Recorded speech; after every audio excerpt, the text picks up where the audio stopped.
नमस्कार बच्चों। जैसा कि आप जानते हैं डेली मैं करंट अफेयर के वीडियो लाता हूं, तो शुरू करते हैं आज के बेस्ट करंट अफेयर। इससे पहले अगर आपने आनंद परमार क्लास को सब्सक्राइब नहीं किया है तो कर ले, ठीक है। आज थोड़ा सा साउंड प्रॉब्लम आ रही होगी क्योंकि बाहर थोड़ा कंस्ट्रक्शन का काम चल रहा है, तो उम्मीद है आप यहीं पे ध्यान बनाए रखेंगे, ठीक है, और इतनी ज़्यादा प्रॉब्लम भी आपको नहीं हो रही है। चलिए शुरू करते हैं। पहला क्वेश्चन, निम्न में से कौन सी एजेंसी ने आईएसएस पर कल्पना चावला कार्गो स्पेसक्राफ्ट भेजा? आईएसएस पर, आईएसएस क्या है? इंटरनेशनल स्पेस स्टेशन, ठीक है, इंटरनेशनल स्पेस स्टेशन। इस पर स्पेसक्राफ्ट भेजा है नासा ने। नासा का फुल फॉर्म एग्जाम में पूछते हैं, national aeronautical and space administration, ठीक है, national aeronautical and space administration, ठीक है। इसमें मैंने 4 ऑप्शंस में लिए, एक 4 ऑप्शंस जो लिए हैं इसमें देखिए, रोस्मोसकोस और जाक्सा। ये पता है आपको, रोस्मोसकोस रूस की एजेंसी होती है, जैसी हमारी इसरो है वैसी रूस की रोस्मोसकोस और जापान की जाक्सा, ठीक है, तो ये भी आप याद रख सकते हैं। तो ये इस स्पेसक्राफ्ट का नाम इन्होंने रखा है एसएस कल्पना चावला, एसएस कल्पना चावला। ये देखिए, ये भारत की पहली अंतरिक्ष यात्री है और भारतीय मूल की पहली अंतरिक्ष यात्री है, ठीक है। पहले हमारे अंतरिक्ष यात्री कौन है? हमारे अंतरिक्ष यात्री थे राकेश शर्मा। राकेश शर्मा को सोवियत संघ ने भेजा था और ये कल्पना चावला जो अमेरिका की तरफ से गई थी, तो ये पहले भारतीय महिला बन गई थी, अंतरिक्ष में गई थी। और ओवरऑल तो राकेश शर्मा पहले हैं, ठीक है। तो ये कोलंबिया की दुर्घटना में आपको याद होगा 2003 में लौटते वक्त ये इनकी डेथ हो गई थी, ठीक है। तो ये कल्पना चावला ये किया है नासा ने। चलिए अब अगले क्वेश्चन की ओर रुख करते हैं। मशहूर डले खुर्शनी को जीआई टैग मिला, यह किस राज्य की है? अब देखिए, इससे पहले कि मैं आपको ये बताऊं, आप ये समझ लीजिए जीआई टैग क्या होता है। देखिए, जीआई टैग का फुल फॉर्म होता है ज्योग्राफिकल इंडिकेटर, ज्योग्राफिकल इंडिकेशन। ये बेसिकली इस तरह से है कि अगर किसी सामान को, किसी उत्पादन को एक विशेष क्षेत्र में अगर वो उत्पादन हो रहा है, अपनी स्पेशलिटी के लिए जाना जाता है, वो वहाँ की फेमस है वहाँ का, तो उसे गवर्नमेंट तरफ से जीआई टैग दिया जाता है। जीआई टैग का मतलब होता है कि ये इसी राज्य की सबसे बेस्ट है और ये इसी राज्य की धरोहर है, मतलब यहीं इसका मूल स्थान है, ये जो सामान बनता है। और देखिए, जैसे मैं एक एग्जांपल लेकर आपको समझाता हूँ। जैसे बनारस की साड़ी है, अब बनारस की साड़ी कई सालों से यहाँ पे फेमस थी, तो इसको फेमस होने में, इसको अपनी स्पेशलिटी दिखाने में कई साल लगे, उसके बाद इसे गवर्नमेंट ने जीआई टैग दिया। यानी कि अब अगर आप, इसका सिंपल सा ये लॉजिक ये है कि अगर आप किसी उत्पादन पर इस तरह का ये टैग देखते हैं, इस तरह का ये लोगो देखते हैं, इसका मतलब कि वो विश्वसनीय चीज़ है, ठीक है, उसकी विश्वसनीयता दर्शाती है वो। तो सबसे पहला फ़ायदा तो जीआई टैग मिलने से ये हो गया कि हमें मतलब विश्वास होता है उस चीज़ पर, ट्रस्टेड होती है वो, ठीक है। तो ये जीआई टैग है, किसी एक विशेष क्षेत्र के उत्पादन को दिया जाता है। कई उत्पादन को दिया गया, अभी मैं उनके नाम बताऊंगा, लेकिन जीआई टैग पे बेस्ड आपसे कई सारे क्वेश्चन पूछ सकते हैं, ठीक है। जैसे कि आपसे पूछ सकते हैं कि पहला जीआई टैग किस उत्पादन को मिला था? तो पहला जीआई टैग मिला था वेस्ट बंगाल की दार्जिलिंग चाय को, ठीक है। आपसे दूसरा क्वेश्चन पूछ सकते हैं कि किस राज्य के पास सबसे ज़्यादा जीआई टैग वाले उत्पादन हैं? जीआई टैग वाले उत्पादन सबसे ज़्यादा है कर्नाटक के पास, ठीक है। वेस्ट बंगाल दार्जिलिंग को पहला मिला था और कर्नाटक के पास सबसे ज़्यादा जीआई टैग है। अब आपसे एक क्वेश्चन और पूछ सकते हैं कि पहला जीआई टैग, यानी पहला भी कह सकते हैं आप इसको, पहला जीआई टैग स्टोर कहाँ खुला है? यानी कि ऐसा स्टोर जहाँ पे भारत के सारे जीआई टैग उत्पादन आपको मिल जाएंगे, एक ही स्टोर पे, एक ही दुकान पे। तो ये खुली है गोवा एयरपोर्ट पे, ठीक है। तो आपको कोई भी जीआई टैग वाला उत्पादन खरीदना हो पूरे ऑल इंडिया में से कोई भी, तो आप गोवा एयरपोर्ट जाइए और वहाँ पे खरीदिए, ठीक है। तो ये जीआई टैग होता है। अब जीआई टैग से कई सारे फ़ायदे हैं। पहला फ़ायदा तो मैंने आपको बता ही दिया है कि विश्वसनीयता बढ़ जाती है। दूसरा फ़ायदा ये है कि जो वहाँ के लोग किसान होते हैं, इनके जो वो उत्पाद है उसका काफ़ी अच्छा प्रमोशन हो जाता है, तो उसके भाव बढ़ जाते हैं और किसानों को भी काफ़ी मदद मिलती है, ठीक है। तो ये जीआई टैग के बारे में हो गया। अब मैंने आपको ये सारी चीज़ें बता दी, अब मैं इस क्वेश्चन का आंसर देता हूँ। ये जो मिर्च है, ये मशहूर मिर्च, इसको डले खुर्शनी पढ़ा जा रहा है भाई, डले खुर्शनी। तो ये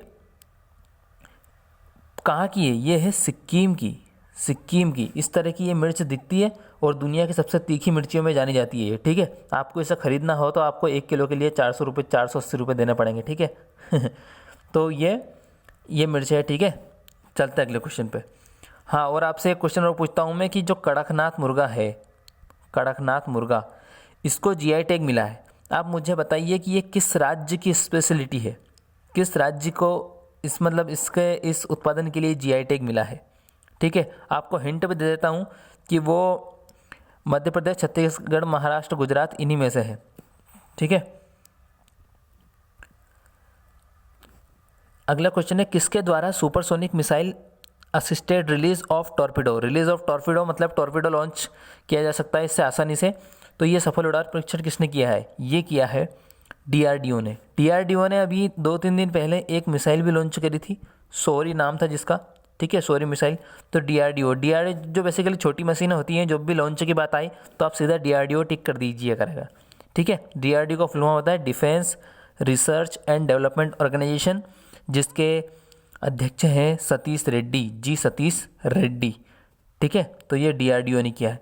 अब ये आपसे ये क्वेश्चन पूछ सकते हैं कि ये कहाँ से लॉन्च की है। तो ये अधिकतर तो उड़ीसा के तट से ही लॉन्च होती है, उड़ीसा पे अलग अलग तटों से। तो ये उड़ीसा के व्हीलर द्वीप से लॉन्च की गई है, व्हीलर द्वीप। ये जो व्हीलर द्वीप है, ये एग्ज़ाम में कई बार क्वेश्चन आता है कि एपीजे अब्दुल कलाम द्वीप कहाँ है और इसका नाम क्या है। तो एपीजे अब्दुल कलाम द्वीप का दूसरा नाम है व्हीलर द्वीप। व्हीलर द्वीप को एपीजे अब्दुल कलाम द्वीप कहा जाता है और ये ओडिशा में है। कई लोग क्या सोचते हैं कि एपीजे अब्दुल कलाम का संबंध रामेश्वरम से है, तमिलनाडु से, तो वो क्या करते हैं कि ऑप्शंस में रामेश्वरम वगैरह टिक करके आते हैं, लेकिन आपका क्वेश्चन गलत हो जाएगा, ठीक है। एपीजे अब्दुल कलाम जो द्वीप है वो व्हीलर द्वीप है, ओडिशा में है। चलते हैं अगले क्वेश्चन पे। पहला 100% सौर ऊर्जा से चलने वाला हवाई अड्डा कौन सा बना?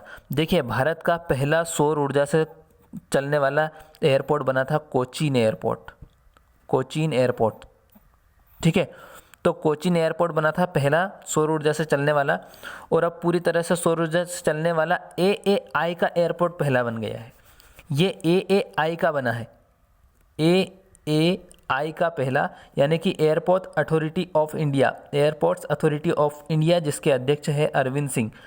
तो ये AAI का पहला हवाई अड्डा बन गया। कौन सा? ये बन गया है पुडुचेरी हवाई अड्डा, पुडुचेरी हवाई अड्डा। पुडुचेरी हवाई अड्डा, आप जानते हैं पुडुचेरी एक यूनियन टेरिटरी है और 2 ही ऐसी यूनियन टेरिटरी है, पुडुचेरी और दिल्ली, जहाँ पे सीएम होते हैं। तो पुडुचेरी के सीएम कौन है? पुडुचेरी की जो सीएम है वो है वी नारायण स्वामी। और यहाँ की उपराज्यपाल, आप जानते हैं यूनियन टेरिटरी में उपराज्यपाल होता है, तो उपराज्यपाल है यहाँ की किरण बेदी, ठीक है। तो ये थे आज के बेस्ट करंट अफेयर। अब अगला क्वेश्चन, अभी एक क्वेश्चन और है। प्रदूषण विरोधी अभियान युद्ध प्रदूषण के विरुद्ध किसने शुरू किया है?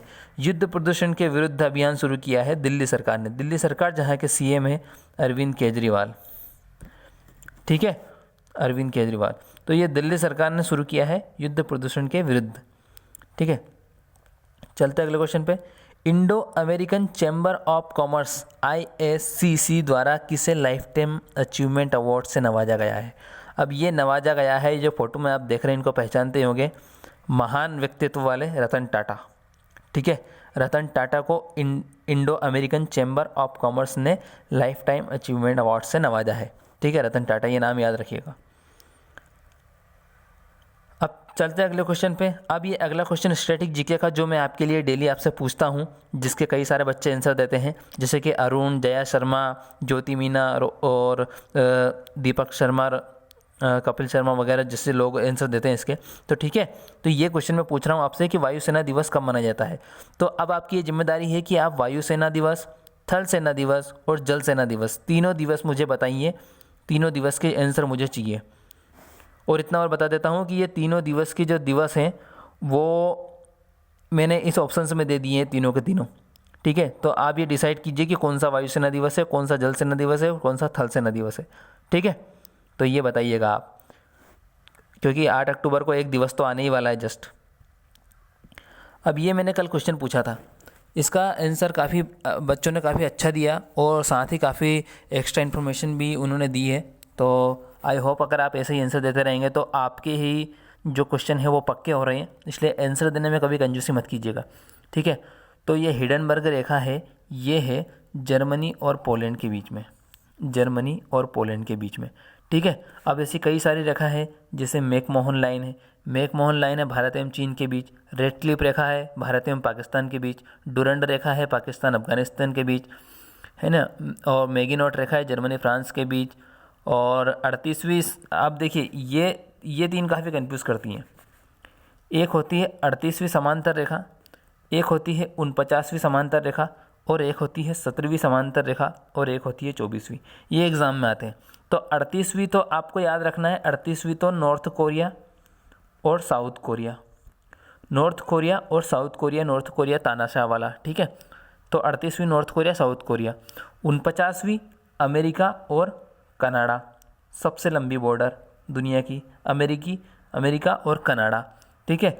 17वीं आप इस तरह से याद रख सकते हैं कि वियतनाम और दक्षिणी वियतनाम, एक ही नाम है कंट्री का, वियतनाम और दक्षिणी वियतनाम, ठीक है। और 24वीं जो है वो है भारत एवं पाकिस्तान के बीच में 24वीं है, ये कच्छ क्षेत्र में आती है गुजरात के, ठीक है।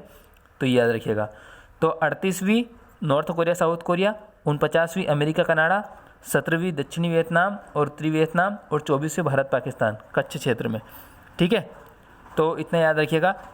वीडियो में कमेंट में करके बताइएगा वीडियो कैसा लगा, और अगले क्वेश्चन का आंसर दीजिएगा। तो सब्सक्राइब कीजिए, लाइक कीजिए, अपने दोस्तों के साथ शेयर कीजिए, ठीक है। तो बाय बाय फिर।